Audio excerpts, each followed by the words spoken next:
Welcome to Guide Guru. We hope this video helps. You start with the essentials. Make sure your Redmi is unlocked and charged above 10%. Open Settings now. Search is faster if MIUI menus differ. Once in Settings, locate About Phone and note the MIUI version because menu names change between versions. Next, go back and tap Apps or Installed Apps. This directs you to individual app controls where call announcement permissions live. You do this first, so you can directly access the phone app settings without guessing through menus. Now you focus on the phone app. Open Phone, then tap the three-dot menu or Settings gear. Alternatively, use Settings Apps Phone. Once inside, find Caller ID and Spam or Call Announcement. MIUI may label it differently, so look for voice or announcement keywords.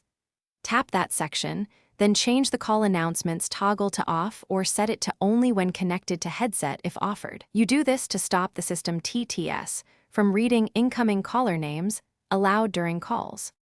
Finish by rebooting the phone to ensure changes apply, then place a quick test call. If announcements persist, go to Settings Apps Phone Storage and clear cache. This removes stale settings. Also check accessibility. Open Settings Accessibility Text-to-Speech or Speak notifications and disable any active announcement features. If still unresolved, update MIUI or reset app preferences. This preserves data but resets app defaults. One tip: temporary Bluetooth or headset profiles can Thanks for watching. Consider subscribing if we helped you today.